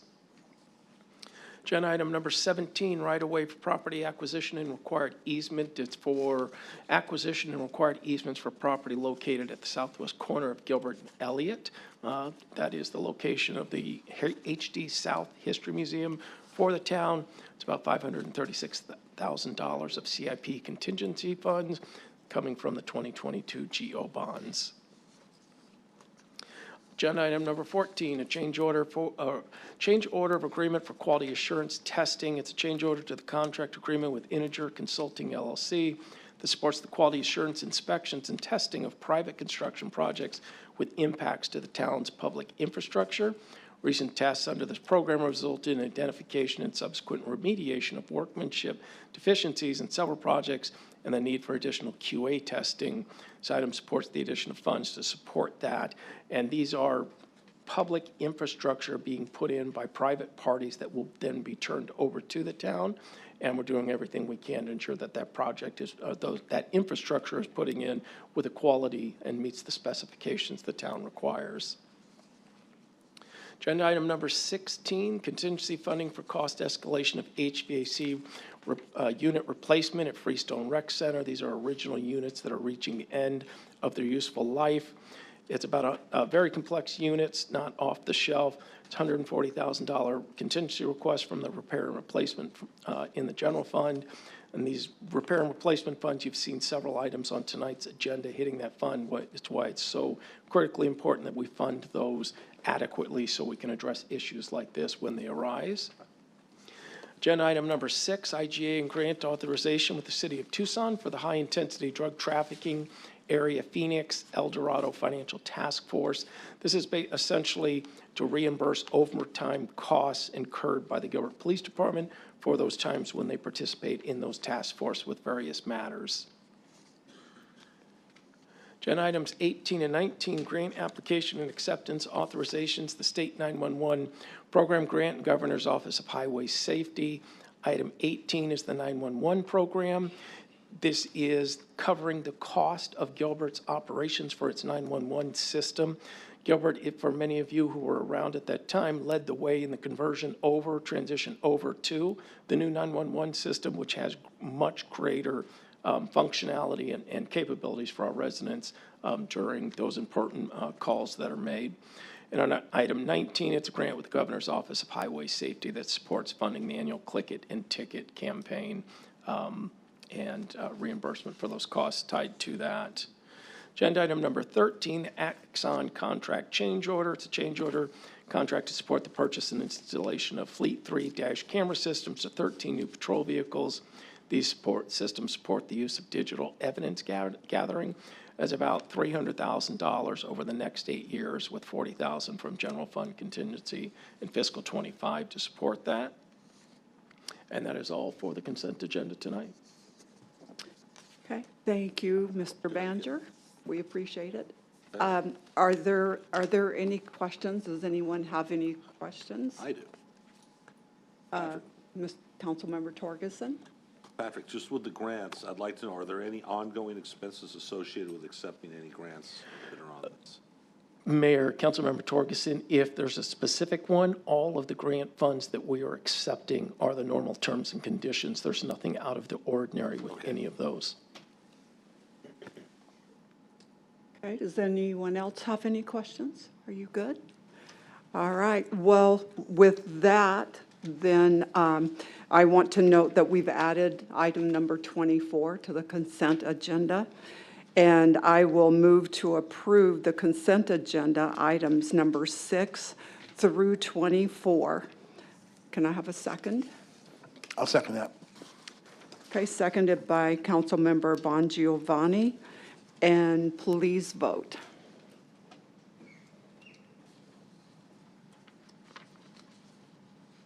All right, the motion carried 6-0. And with that, Mayor, I will pass this back to you for administrative items.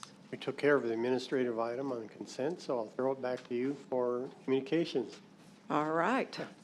So we will now move on to citizens' communications. And to start that off, I will read the rules of decorum.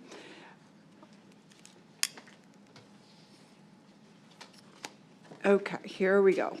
So we value the participation of our community members and robust exchange of ideas. However, it's essential that this discourse remains respectful and constructive, reflecting the professionalism expected in such forums. Misinformation and personal attacks undermine our collective efforts and do not contribute to the productive dialogue necessary for our town's progress. This is an opportunity for the public to address the town council directly about issues impacting the town. Accordingly, the town will not allow for moments of silence or playing of music or other recorded material, which could distract from the meeting decorum or violate copyrights. While we understand and appreciate the passion our community members bring to this session, we remind everyone that clapping during the meeting is not acceptable. This practice can disrupt the flow of discussion, potentially intimidate others, and detract from the respectful atmosphere we strive to maintain. Tonight, we'll invite you to come up to the podium. When you come up to the podium, state your name and your city of residence, and you will have 3 minutes to directly address the town council unless otherwise indicated. If the current speaker will be using 3 minutes of another person's time, that person should state their name, the city they reside in, and acknowledge that they are donating their 3 minutes to the current speaker. In accordance with state law, we are unable to provide responses to public comments during this meeting. So please be assured that your concerns and input are heard and valued. And our first speaker, our first and only speaker tonight is Susan Boria. And I hope I pronounced that right for you.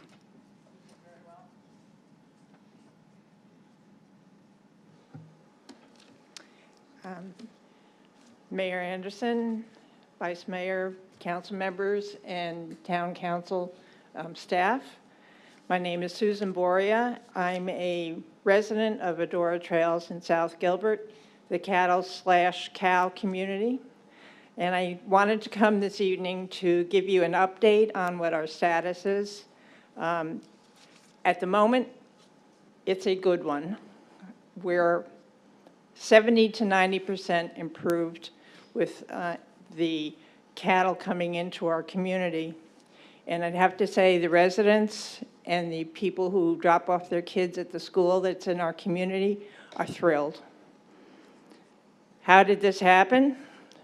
Well, first of all, the community built a rail fence along the back, this south border of the community, and a huge shout out to Patrick Banger for expediting our building permit so that we could get it going very, very quickly. And also a big shout out to our landscaping company, Landcom, who had it fabricated and in place ahead of schedule, so it was done before the end of April. So there are other residents in the community who have been working with people who live outside of Adora Trails, but a little bit east of us, but again on that southern border. Because the cattle couldn't go through our community, they were going to the east a little bit, and their fencing was ruined. So these people have been helping them to reinforce their fencing, so that's very much helping on that southern border. Our western border, we're in constant having to repair because the cattle are still trying to get into Club Adora Trails and are either muscling their way through the barbed wire fence or jumping over it, believe it or not. So we're constantly repairing that, and hopefully we'll make even more progress so that next time I come, I say 100%. Ultimately, the reservation has to be involved for it to be completely resolved. And I want to give another big shout out to Patrick Banger for making the contacts possible for our property manager, Don Hoskins, to start setting up some relationships with people on the reservation so that we can get them involved. Thank you to the council members that took time out of their busy schedules to come to our community to either experience and or just see what our issues were. And a huge shout out, can I just go on a little bit more since I'm the only one? A huge also shout out to the Gilbert Police Department and the men on the street who did a wonderful job in showing great patience and herding skills. And I'm pretty positive that that was not part of the job description when they applied for the job to be a police officer. So thank you. Now we look forward to being confident that we've resolved it enough that we can start beautifying our community again, because we lost a lot of landscaping, a lot of our irrigation, although we were able to get the WaterWise award again this year. And thank you for having a new department in the police department to address the youngsters so that they learn to have respect for our police officers and the things that they need to pay attention to keep themselves safe and the community safe, and in particular, the electric bicycles. That's going to be our new challenge. But thank you again, and thank you for listening to me. I'll see you again. Good. Thank you so much. Well, with that, then I will give this back to the mayor. Thank you.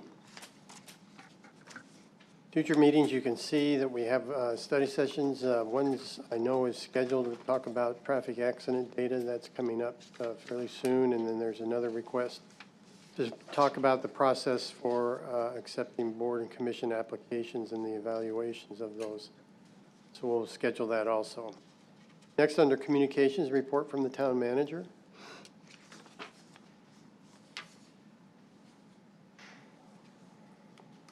Thank you, Mayor, members of the council. I've got a number of items for you tonight, but we'll start off on a somber note. We recently lost retired firefighter Brendan B.J. Koch. He was a dedicated and courageous firefighter who left a lasting impact on our community, and his unwavering commitment to service and protection will never be forgotten. May he rest in peace, knowing his work made a difference in the lives of so many. There was a memorial last Friday, and BJ was a 27-year veteran of the Gilbert Fire and Rescue Department who retired in 2019. He also served previous to that with the Rural Metro in Gilbert prior to joining GFRD. He was one of our early firefighters when we stood up a municipal fire department. He's fondly remembered as the best storyteller in the department, and his legacy is deeply rooted in the hearts and minds of members and retirees of the department. And there was a large turnout of his family, his friends, current firefighters, retired firefighters. I can tell you the impact that man had on people's lives, and I'm sure the lives of the people in our community that he served over his decades of service. He is sincerely missed by all. We're very saddened by his passing. Next, Mayor and members of the council, I'll cover a few of our departments and some division highlights, starting with Thursday, May 1st is National Law Day, and this highlights our town attorney's office, and that's all the members of that office. And for those of you who may not be aware, that also includes our prosecuting attorney's office as well, that is part of that team. Yep. And the primary areas of focus and service they provide is legal advice and counsel to the town. They provide risk management and litigation support. They oversee our risk management program, represent the town in legal matters, and protect the town's interests, assets, and legal standing. And then the prosecutor's office, and they prosecute misdemeanor crimes and civil violations within the jurisdiction of the Gilbert Municipal Court that helps maintain public safety and order. Some highlights: the Risk Management Division is on track to recover over $500,000 in damage done to town property by third parties. And the town prosecutor's office participates in a variety of specialty courts, including the domestic violence court and the East Valley Regional Veterans Court, to provide targeted support for victims and tailored resolutions for defendants, ensuring accountability within the specific context of their cases. We're very proud of the work they do. Also this week, Professional Municipal Clerks Week, as noticed by your proclamation, to our town clerk, Shelley Herrera, and her great team, professionals that support her. Our clerk's office, some highlights from 2024. They managed the Arizona primary and general elections from last fall. They've handled 75 council meetings, 490 council actions, 97 resolutions, 35 ordinances, and 582 pages of minutes, as Chris and I can attest to, because we have to review those before they get finalized. They also support 15 different boards and commissions and the 93 volunteers who serve on them, and they've handled 27,328 public records requests across the organization. They've also been involved in several initiatives, the consolidation of all town departments into a unified public records database system, with the exception of courts, assisted with mock council meetings for the Student Government Day and Gilbert Leadership Class 33, participated in various committees and trainings with the Arizona Municipal Clerks Association, reinforcing the town's commitment to excellence in local government. Some upcoming projects they have underway: the digitization of historical records, continued training and knowledge sharing, clerk department visibility through voter outreach and election education, agenda management program upgrades with stakeholders, and public records request platform upgrade. Very proud of Chevelle. Also, we just found out today that Chevelle Herrera was added to the 2025 Municipal Clerks Honor Roll for her dedication, hard work, and commitment to excellence, having made a lasting impact on our community. It's a well-deserved honor celebrating her contributions as an unsung hero in local governments. We appreciate Chevelle and everything she does to make all of our operations run so smooth. And I'm not clapping for her again. This feels like the Chevelle Herrera show tonight, but we're very proud of her, and she is an outstanding town clerk for us. Also, Wednesday, May 14th, World Facilities Management Day. Facilities is a division underneath the Parks and Recreation Department. Here's some shots of our team, and I think you're going to be shocked when you see the breadth of work that they do and the facilities they support across the organization. They handle maintenance, repairs, space resource and management, and health, safety, and compliance issues for us, among other items. They've got over 1.2 million interior square feet that they manage, and 2.5 million total square feet, with buildings that operate 24/7, 365 days a year. We have a total of 60 buildings. They handle a lot of reactive and proactive maintenance. They handle minor construction and remodels. They are involved in all of the major construction and remodel projects we do. They handle town security, custodial services, landscaping, and fire and life safety items. The building components themselves, we have $1.5 billion in assets in that space, 337 different air conditioning systems, 60 AED units, and 18 elevators. They also handle 159 exhaust fans, 126 air handlers, 88 swamp coolers, and 39 generators. Again, these are the kind of things that most of us never see or touch. We just feel it when these systems go down. They do a great job with the uptime of those systems that go down very seldom, and we couldn't do what we do without them. But they are behind the scenes, seldom get the recognition they so rightly deserve. By work orders, I'm not going to break all of this down for you, but anybody can jump into this and see the type of work they handle. It is extensive and wide-ranging. They're also part of our long-range infrastructure plan, ensuring the Gilbert facilities operate effectively now and into the future. Roofs, painting, parking lots, on the interior, lighting, HVAC boilers. On the security side of the house, cameras, gates, and locks, and with power generators, VFDs, and panels. Moving on, it's also Travel and Tourism and Economic Development Week, as evidenced by the proclamation you gave to Glenn and his team that are embedded within our Economic Development Department. Again, they do a great job marketing Gilbert and attracting tourism to our community. Here's a snapshot of the Economic Development team themselves. This was the ribbon cutting for the new partnership with the Gilbert Chamber of Commerce. And I skipped right past that slide. The primary areas of economic development that the team focuses on is on business development, attracting new businesses to Gilbert and supporting the existing Gilbert-based businesses and entrepreneurs. Redevelopment, focused on providing a vision for the future, attracting economic development, and supporting neighborhood improvement in Gilbert's 2 redevelopment areas. That Heritage North project that you voted on tonight, single largest redevelopment project to come to our Heritage District in its history. And in tourism, works to increase visitors and visitor spending in our community and supports the growth of Gilbert's-based businesses, supports the financial sustainability of our community overall. In business development, some of the metrics over the last 5 years, I won't hit all of these, but we've seen a substantial increase in STEM and STEM-related jobs versus total wage growth. Those are great positions. Many of those are future-focused positions that are where the industry is headed. Our business and workforce assistant programs, 456 registered in the Gilbert Next Level Hub platform, and 370 MCCD scholarships awarded. Redevelopment by the metrics, 5.1 million visits to the Heritage District from out-of-town visitors.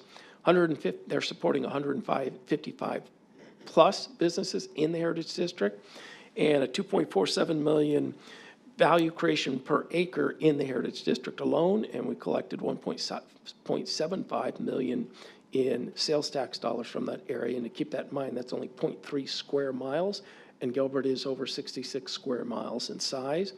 Tourism metrics in 370 million in visitor spending, 87.9 million visits to Gilbert from out-of-town visitors, 2.5% growth in occupied hotel rooms, 70% of Harvest in the Heritage District visitors were from out of town, and 47% of the Soundbites Music Festival attendees were from out of town as well. So great job to Dan, Jen, Glenn, the entire team that are marketing this town well and attracting new businesses and helping with the redevelopment of areas, specific areas within Gilbert.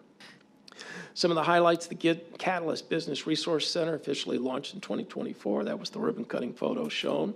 The Digging the District campaign launched in fiscal year 25 to support upcoming construction scheduled in the Heritage District. If you've not had a chance to go to that website yet, they did an outstanding job with it, with a lot of great information of what will be occurring in the Heritage District in the very near future.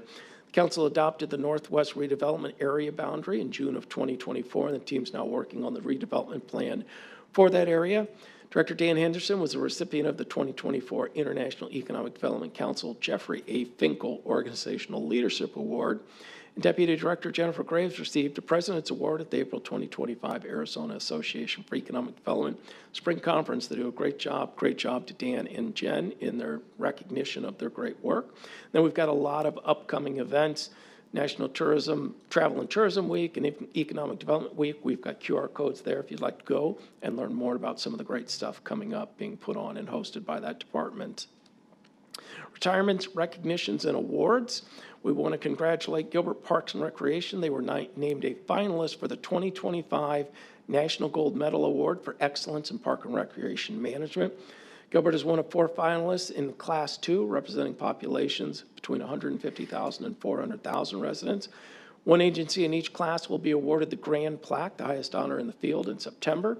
And being a finalist showcases Gilbert's dedication to parks, trails, and community-focused recreation. So great job to Robert and his entire team, who are pictured below, in the exceptional job they do in maintaining our parks and delivering parks and recreational programming to this community. And with that, that's all I have for tonight, Mayor. You must be exhausted by now. I'm sure you guys are tired of hearing from me tonight. Report from the council. Councilmember Buckland. Thank you, Mayor.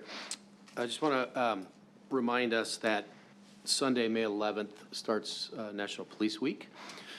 There will not be another council meeting before that, but that week is a very difficult time for Chief and our officers as we remember Rob Targos and Derek Shoehandler and the many brothers and sisters that we've lost throughout the state, throughout the nation. So please just lift up the families of Rob and Eric in your thoughts and prayers, as well as our officers who have to serve at a difficult time throughout next week. Thank you. Councilmember Bongiovanni.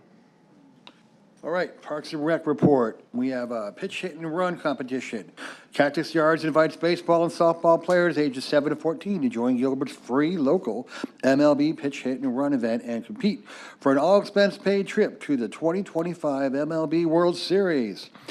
This event allows young athletes to showcase their baseball and softball skills in pitching, hitting, and running while being tested to accumulate points and move forward into the competition. The event will take place on May 15th, 2025 from 5:30 p.m. to 7:30 p.m. at Cactus Yards. And on a personal note, I did this 50 years ago in upstate New York, and I remember it to this day. I could pitch, I could hit, but I couldn't run even when the door trails behind me. So next is Adaptive Recreation Shining Stars Prom. This is pretty cool. On Friday, May 16th from 6 p.m. to 9 p.m., the Gilbert Community Center will host the Adaptive Recreation Shining Stars Prom. Step into a magical evening where dreams take flight. Dress to impress and get ready to dance the night away with your friends at this amazing event. Councilmember Lyons. Yeah, just an update from our Veterans Advisory Board. Want to remind everybody that our military tribute banners are going up in the Heritage District beginning May 15th, and we'll be there through July 8th in recognition of Memorial Day and those who have served our country and gave their life in doing so, and the Declaration of Independence celebrated on Independence Day. So if you get a chance, appreciate that. The members of the board got together last Sunday at the American Legion to kick off the first meet and greet efforts to try and get the word out about the board and how residents can get involved. Encourage you guys to, when you see a veteran and you're thanking them for their service, ask them about their service and see a little bit about who they are. So we appreciate that and wanted to share that. Thank you. Thank you. Councilmember Torgerson. Okay, during the last fiscal year, the Heritage District have over 5.1 million visits, collected over 1.75 million in sales tax, and boasted over 155 unique businesses. Added 5 new businesses to the downtown, including our first bookshop, the Bookish Shop. The value per acre of land in the Heritage District, and this is overwhelming, has increased to over 2.4 million per acre. And several major public investments were completed in the downtown, including the renovated Water Tower Plaza and a major sewer project along the Western Power Line Trail. We have many exciting projects starting later this year and hope to have another successful year in the Heritage District. Of course, we saw the loss of the wonderful BK, but I'm sure you're going to be extremely happy with what's going there. For more information about the Heritage District, though, please attend Thursday's meeting, this Thursday the 8th. There's a quarterly meeting from 8:30 to 10 a.m. about current and future projects. Or actually, this just got bifurcated with something else. Thursday, there is a meeting at, I'm going to find this here. He wrote it down. I believe it is 1:30, and it's a meet and greet in the downtown. This was a misprint on my sheet. And it's businesses, people that are interested in seeing the projects that are going on. There's a mixer. It's at no charge, and it's hosted by the Chamber. So please, if you have the time Thursday, it's worth meeting some of your neighbors. It's worth seeing what's happening there and seeing if there's something for you there. So please, if you can attend Thursday, do. Vice Mayor. Thank you, Mayor. This is a little additional information on tourism. And so Discover Gilbert launches a new digital passport. In celebration of the U.S. Travel Association's National Travel and Tourism Week, Discover Gilbert has launched their largest digital passport, the Make It and Take It Pass. It's designed to highlight Gilbert's most hands-on and exclusive offerings and experiences. The pass is available via an online registration form that connects visitors to a digital guide that they can access on any mobile device. So be sure and look that up and register. And that's it for me. Thank you. Only one item from the mayor. It's Councilmember Lyons' birthday that we celebrate. You want the whole room to sing to you? Happy birthday. Or just No, Patrick? please don't. Just Patrick. Just Patrick? Yeah. I'm not going to put him through that. That'd be cruel. I don't sing to 29-year-olds. Well, anyway, happy birthday, council member. Appreciate it. Big 62. All right. I'll entertain a motion to adjourn. I make a motion to adjourn. I'll second that motion. We are adjourned.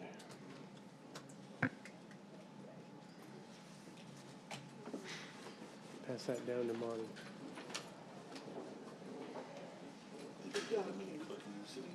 He didn't want any.